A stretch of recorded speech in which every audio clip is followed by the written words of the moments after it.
एक आदमी अपने जीवन से पूरी तरह निराश एक पहाड़ी पर जाकर वहां से कूदकर आत्महत्या करने की सोचता है।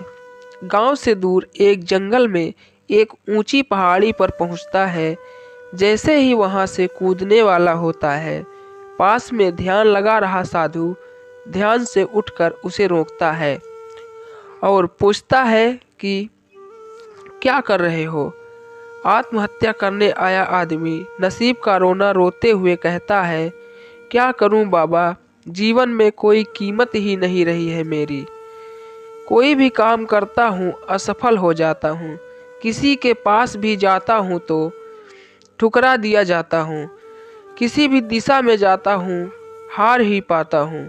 पता नहीं भगवान ने मुझे किस मनहूस घड़ी में बनाया है कि सोने को भी हाथ लगाता हूं तो मिट्टी हो जाती है। सोचता हूँ दुनिया में कितने लोगों को भगवान ने असीमित मूल्यवान चीजें दी है और मुझे एक भी नहीं। इन सब से परेशान मुझे एक ही हल दिखाई देता है, अपने जीवन को समाप्त कर लेना। सारी बात सुनने के बाद साधु उस आदमी से कहता है, देख भाई, मैं तुझे मरने से नहीं रोकता, लेकिन हाँ, अगर तू मरने ही वाला है तो जाते जाते मेरा एक काम कर दे, मेरा फ़ायदा हो जाएगा। तू तो वैसे भी मरने वाला है, तो तुझे कोई नुकसान होने से रहा। आदमी साधु से पूछता है, बोलो क्या कर सकता हूँ मैं तुम्हारे लिए। साधु कहता है, 4 गांव दूर जो नगर है उसका राजा एक अजीब शौक रखता है। उसे अलग अलग प्राणियों के अलग अलग अंगों को इकट्ठा करने का शौक है। अब तक वहाँ हर प्राणी का कोई ना कोई अंग अपने पास संग्रह कर चुका है। बस उसे अब इंसान के अंगों की ज़रूरत है।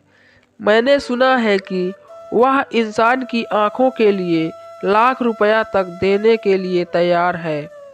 तो तुम मरने से पहले अगर उसे आँखें बेच दो तो मुझे लाख रुपए मिल जाएगा। आदमी बड़े आश्चर्य से साधु की तरफ देखता है और सोचता है कि कैसा लालची साधु है। मरते हुए आदमी को बचाने की तो छोड़ो, यह तो उल्टा उसकी आंखें ही बेचने के लिए कहता है। लेकिन जीवन से तंग आ चुका आदमी साधु के साथ जाने के लिए तैयार हो जाता है। 4 गांव दूर का रास्ता साधु और आदमी 2 दिनों में तय करते हैं। 2 दिनों में उस आदमी के मन में हजारों विचार आते हैं।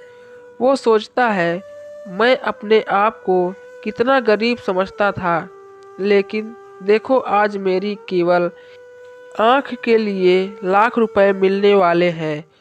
अगर देखा जाए तो मेरे शरीर का हर एक अंग लाखों का होगा। जब वे दोनों राजा के पास पहुंचते हैं और राजा उसे देखता है तो उसे आदमी की आंखें बहुत पसंद आती हैं। वो कहता है, तुम्हारी आंखें बहुत सुंदर हैं, मैं ऐसी ही आंखें अपने संग्रह में शामिल करना चाहता था।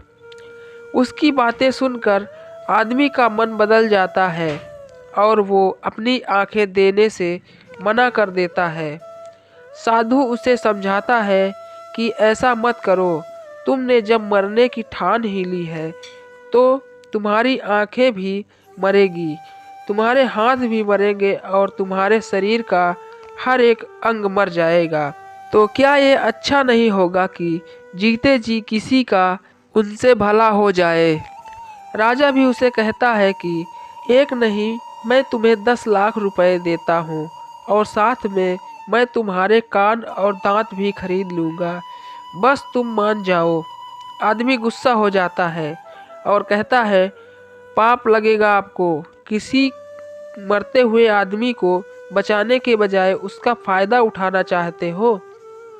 तब साधु उसे कहता है कि तुम तो कहते थे तुम निर्धन हो, मनहूस हो और भगवान ने तुम्हें कुछ भी कीमती वस्तु नहीं दी है।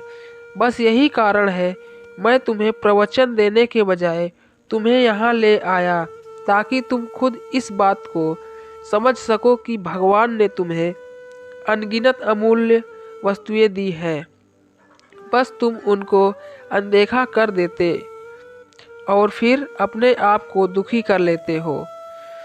अंधा व्यक्ति शिकायत करे कि इंद्रधनुष क्यों नहीं दिखाया, मुझे रोशनी नहीं दी तो सही है। बहरा शिकायत करे कि मुझे नदी की खरखराहट और चिड़ियों की चहचहाहट नहीं सुनने दी तो ठीक।